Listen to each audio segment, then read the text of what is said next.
Olá, bom, dando continuidade ao nosso material, né? Aula 4, construção de gráfico em uma função, né? Então vamos ver aqui os gráficos em relação a uma função.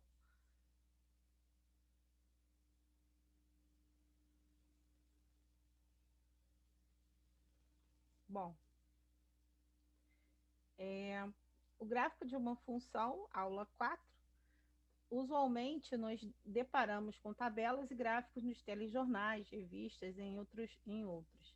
A importância de utilizar o gráfico é para facilitar a compreensão e extração de informações, né? O gráfico é super importante para a gente, por exemplo, quando tem uma época de eleição, nós temos os gráficos para analisar qual candidato que está na frente, qual candidato que está atrás, qual candidato que possivelmente possa ultrapassar o outro candidato, né?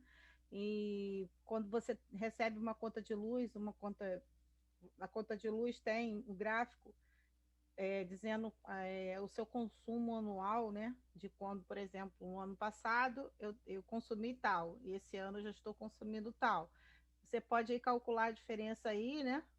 E aí você pode analisar o que aconteceu para um aumento ou um aumento do, do quilowatts-hora de um ano para o outro, ou a redução, o que aconteceu naquele período que reduziu ou aumentou, né? Bom, mas como é que faz a construção do gráfico, né? Na função, no caso, a gente está trabalhando o gráfico da função.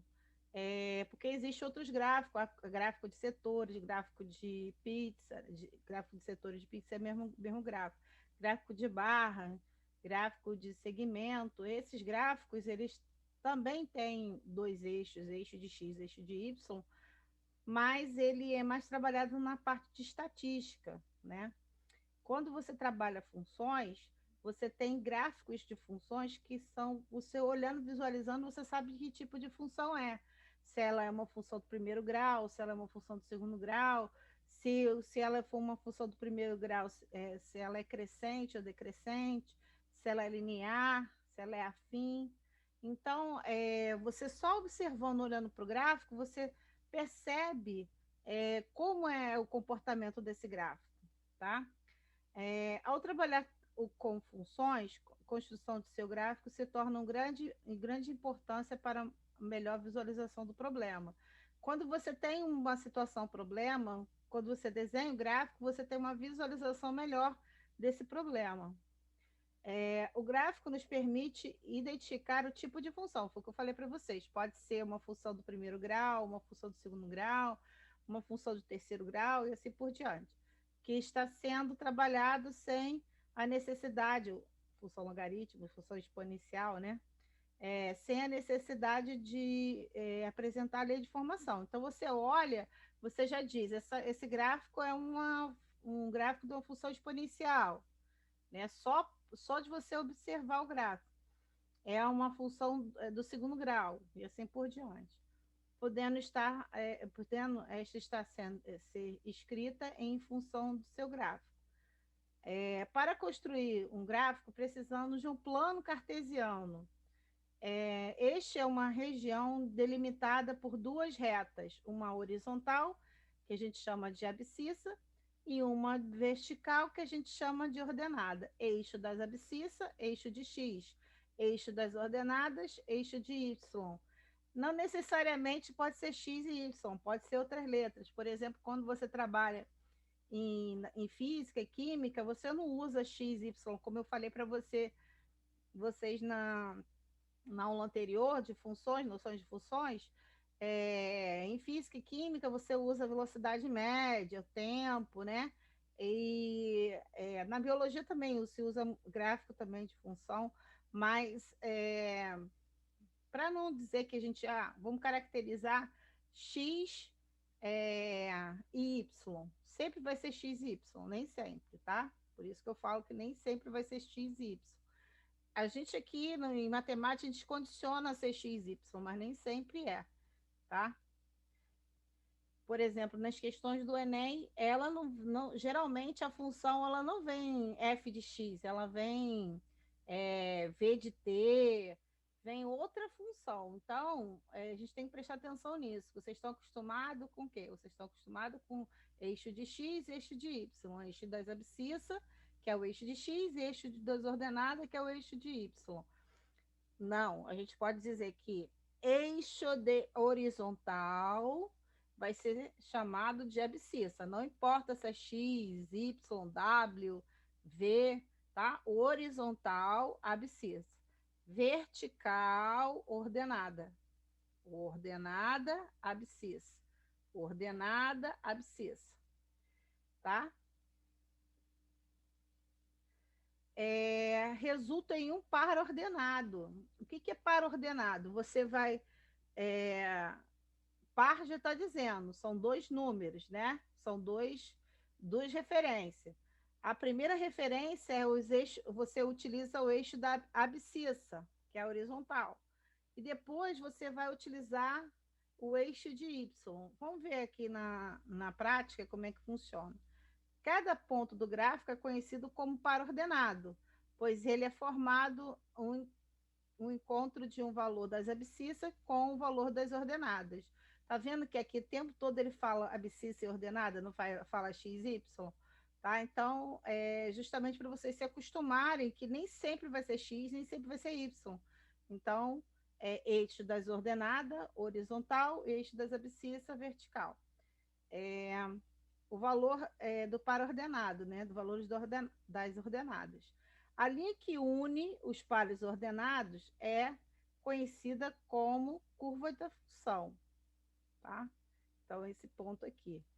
Ou ponto origem também, tá? Bom, mas como é que a gente localiza ou monta um par ordenado? Primeiro a gente faz a reta das abscissas, depois da ordenada. Do lado direito, os números positivos, do lado esquerdo, os números negativos, né? A gente está na reta real, né? Só que a gente vai colocar aqui os números, só os números inteiros. Aqui na vertical, para cima, positivo, para baixo, negativo. O ponto A, que é esse ponto aqui, é o ponto de encontro das abscissas, primeiro sempre abscissa, com a ordenada. Então, 2 do eixo das abscissas e 3 do eixo da ordenada. Aí formou o ponto. O gráfico, na verdade, é uma sequência de pontos, tá? É uma sequência de pontos, vai desenhar o gráfico, ok? Vai limitar o gráfico.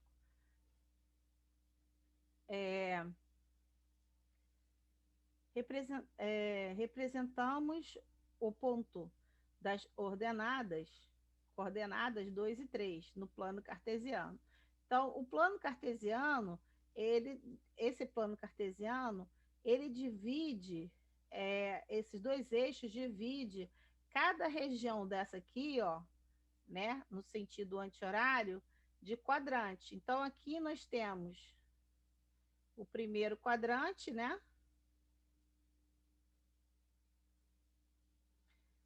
Primeiro quadrante.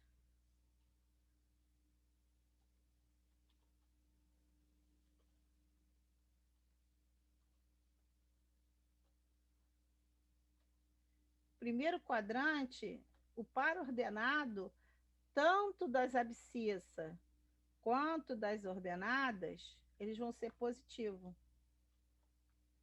Né? Ó. Aqui, ó, abscissa positiva e ordenada positiva. Agora, já o segundo quadrante, lembrando que é o sentido anti-horário, segundo quadrante vai ficar aqui, ó.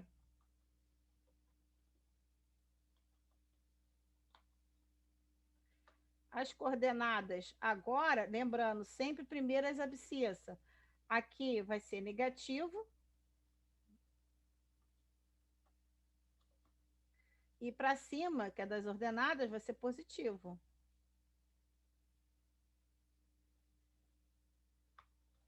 Então, aqui, esse pedaço todo aqui, ó, tá?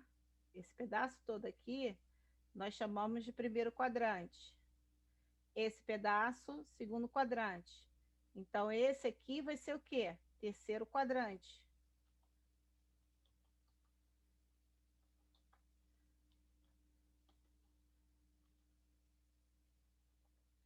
No terceiro quadrante, tanto o eixo das ordenadas como o eixo das abscissas, quanto o eixo das ordenadas são negativos. Então, aqui vai ficar negativo com negativo. E aqui vai ficar o quê? Abscissa positivo e ordenada negativo. Né? Esse aqui vai ser o quarto quadrante.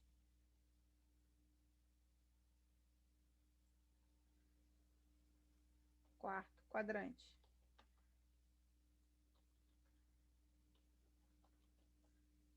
Ok? Bom, se eu quisesse montar um ponto aqui, por exemplo, -1 e ponto B.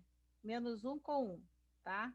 Então, eu colocaria aqui, ó, traçaria uma reta, na verdade, tracejava uma reta aqui, outra aqui, o ponto de encontro é o par ordenado, igual aqui, ó, 2 com 3, ok? Ah, e outra coisa que é importante, 2 com 3 é diferente de 3 com 2. 3 com 2 é o quê? 3 das ordenadas, das abscissas, ou seja, seria aqui, né?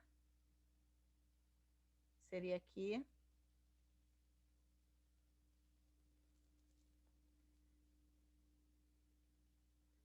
E o 2 seria aqui, né? Seria isso aqui.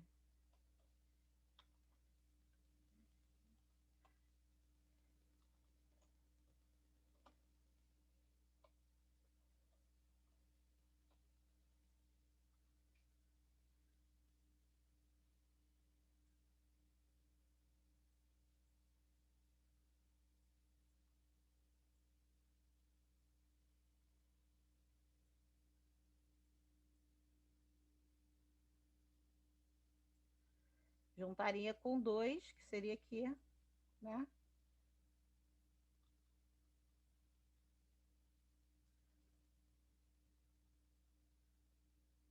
O ponto de encontro seria esse aqui. Vai ser o par ordenado. 3 com quem? Com 2.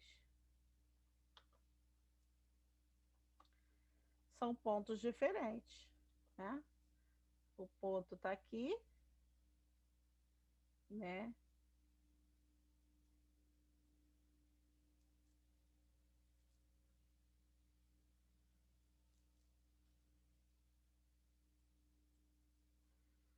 Ficaria aqui, né?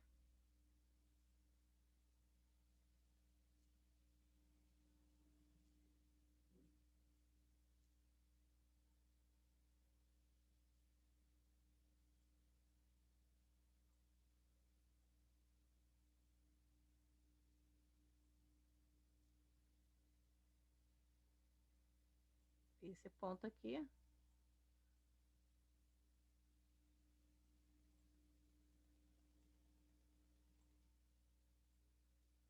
Seria o ponto de encontro. Certo? Então, eles estão em localizações diferentes.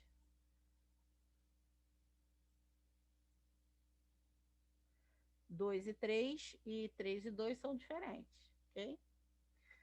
Bom, aí ele já colocou aqui, ó, A e B, né? Chamou 3 e 2 de B.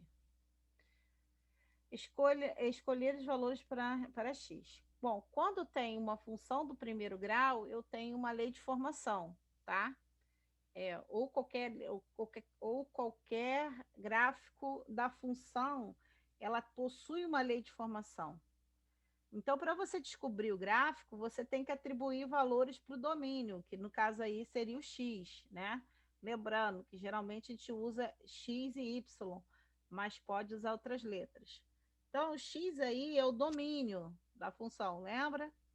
E esses valores são substituídos pela lei de formação para determinar o valor de y, que é a imagem. Então, nós temos o x, que é o domínio, nós temos do outro lado a imagem. Então, a gente tem que ter o x, que é o domínio, para ter a imagem, tá? Bom, além disso, é importante determinar a raiz, ou seja, y ou f de x igual a zero. Outro ponto notável é x igual a zero. Utilizaremos o exemplo y igual a x mais 2. Então, a lei de formação aqui é essa daqui. Essa daqui é a equação, né, a fórmula que a gente chama de lei de formação, certo?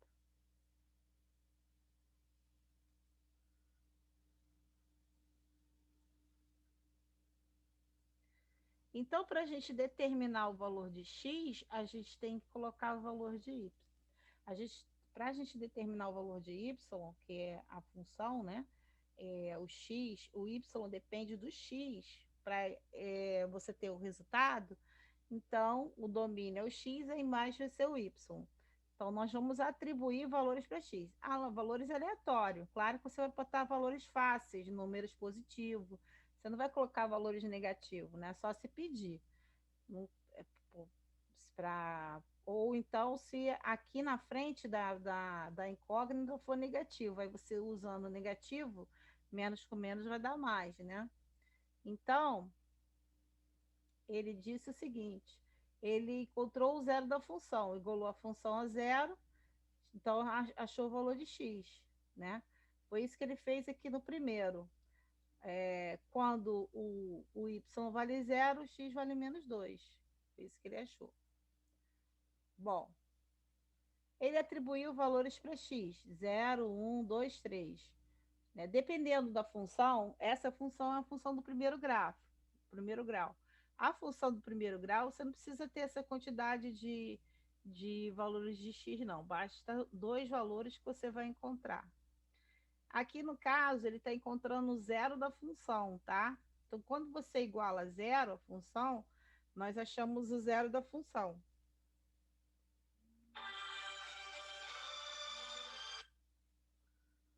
Então, zero da função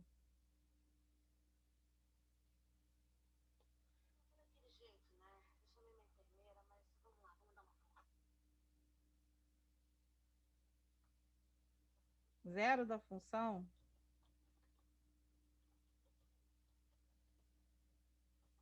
quando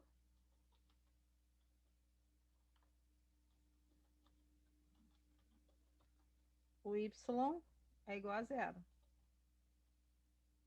ok?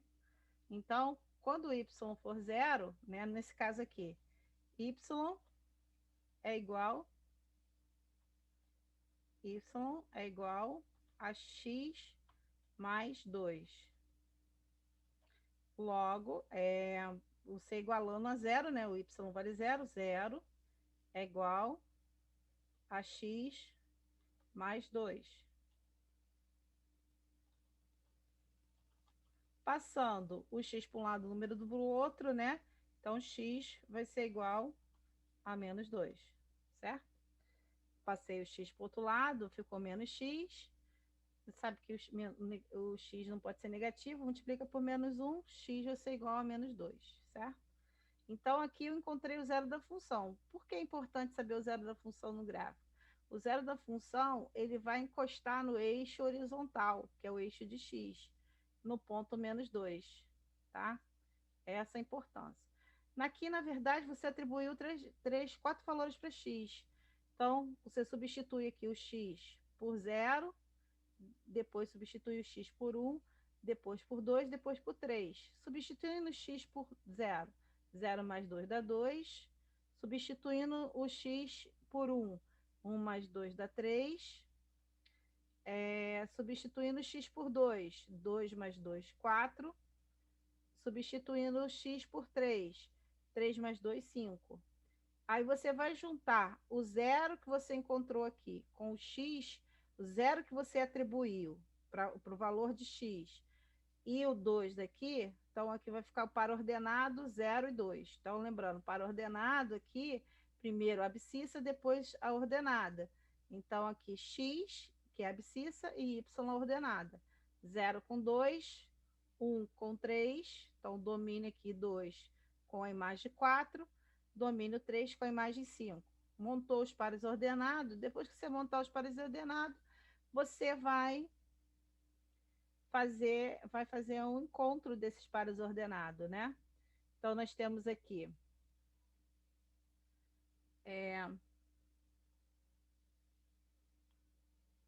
menos 2 com 0, que seria o zero da função, menos 2 com 0 é aqui, ó. Depois, o 0 com 2, depois o 1 com 3, depois o 2 com 4, depois o 3 com o 5. Encontrou os pontos, né? Esse ponto aqui são os pares ordenados lançados pelo plano cartesiano. Quando você traça a linha, né? Aqui você vai traçar uma linha aqui, ó. Você traçando a linha, você vai encontrar o gráfico da função. Nesse caso, como a função é do primeiro grau, ele vai dar sempre uma reta. Essa reta vai ligar os pontos, né? Você vai ligar os pontos e vai dar uma reta. Nem todo gráfico dá uma reta, tá?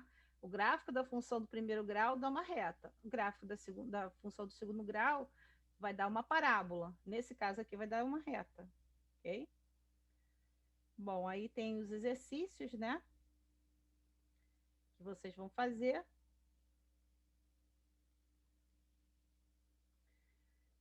E agora temos a aula 5, que é a próxima aula. Qualquer dúvida nos comentários, por favor.